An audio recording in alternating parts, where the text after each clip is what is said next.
Today we're going to talk about RV travel versus auto travel, the pros and cons of each, what one might be better in different circumstances, and then again, I guess, the cost.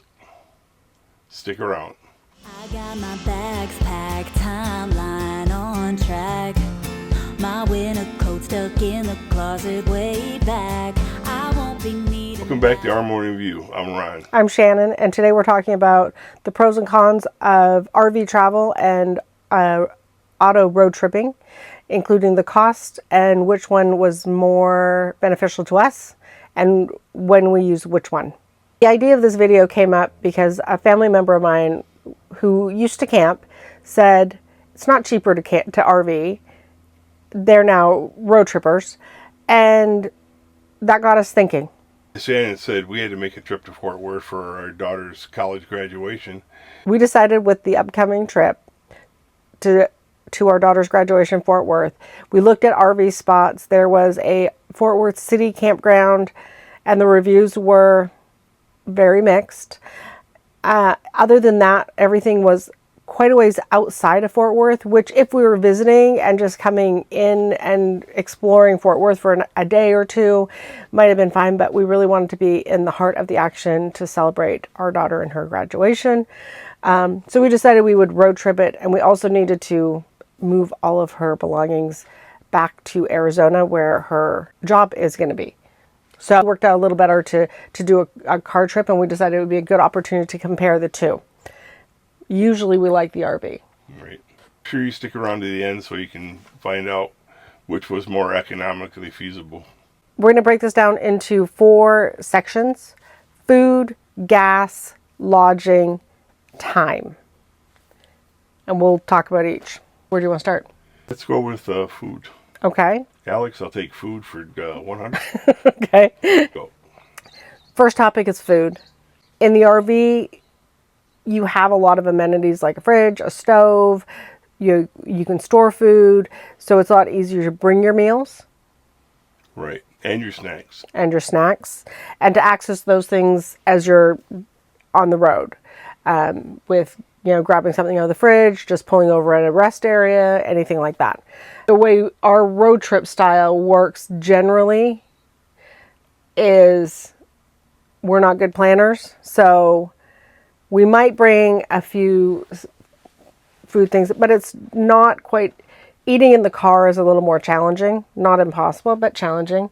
So it's a lot more eating out for us. Yep. And in the motorhome, we could just pull over, grab a sandwich, and anywhere. Stand right here at the countertop, eat it, and get back in and go. Mm-hmm. We found that we were snacking more because we'd stop in at a gas station and whatever they had is what we were eating. Yeah. So a little more challenging to make good choices on snacks. Right.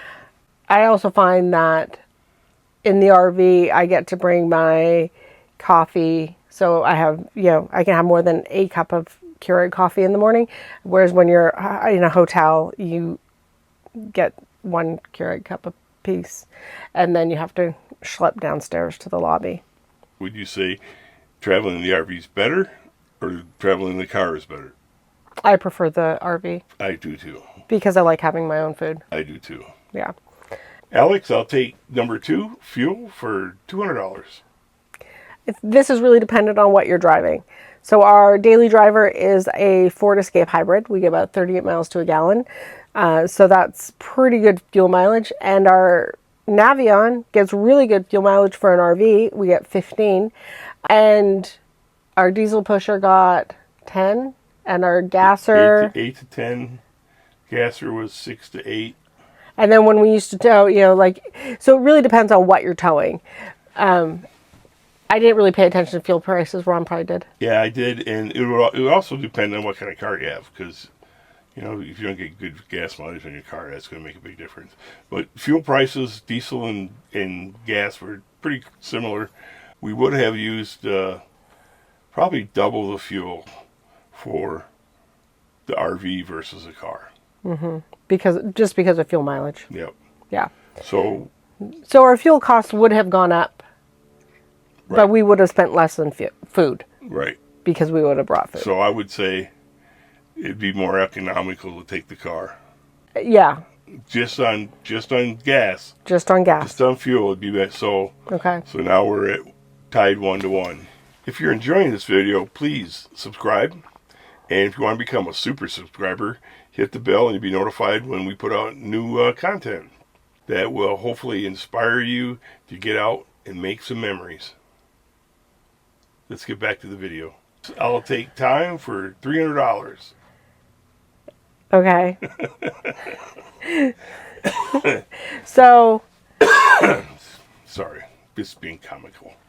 no, you're fine, but that you've ruined the take by that. No, I'll put that in there. Okay. Okay. Like, so time. Driving the RV takes more time. Big time, big time. Yeah. We don't drive as fast when we drive the RV. And so it just takes us more time.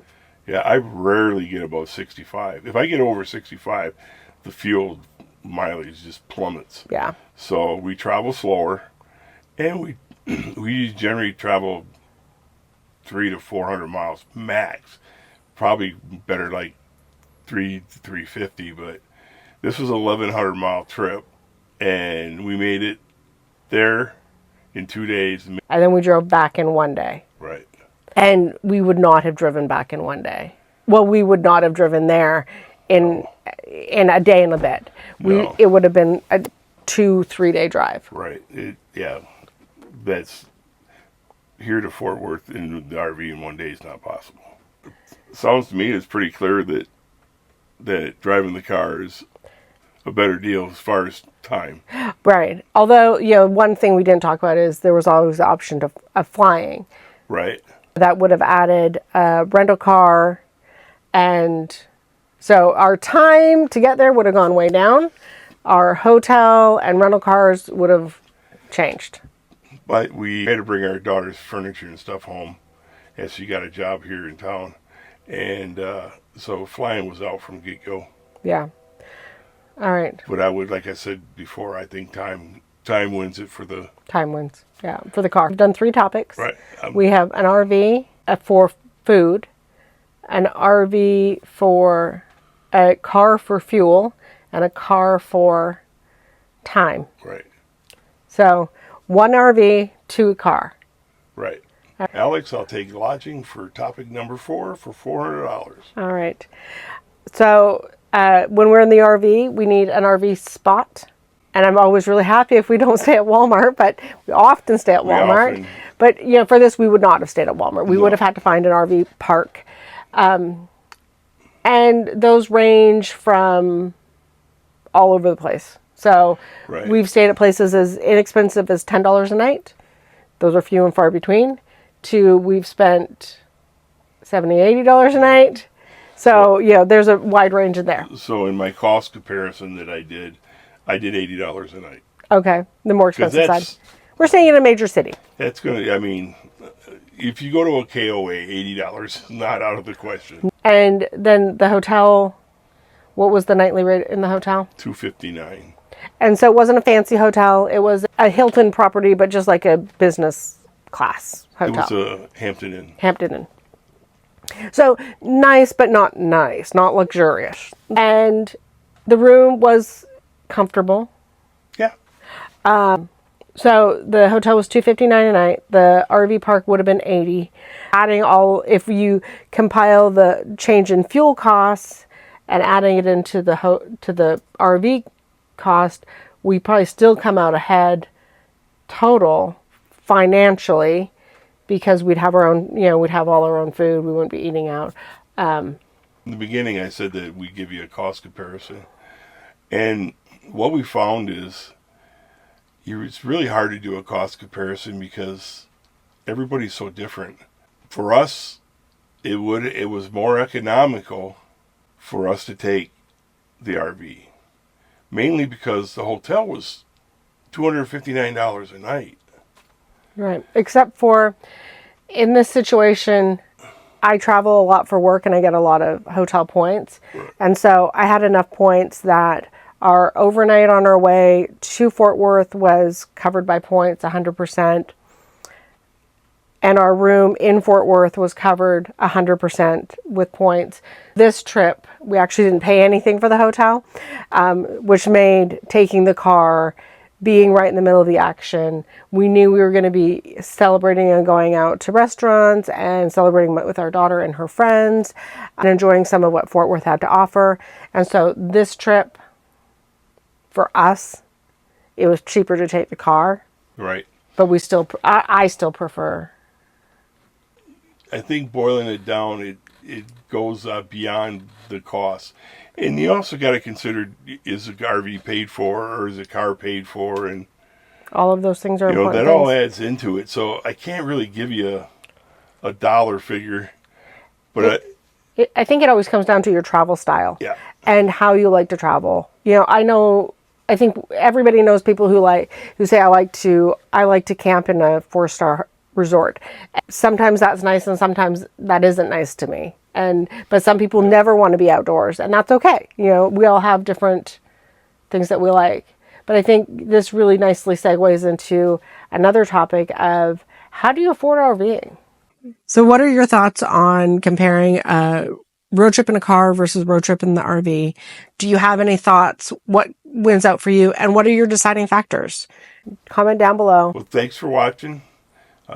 Don't forget to like, subscribe, comment, and hit the bell so you know when we put out new videos. Until next time, thanks for watching. Bye.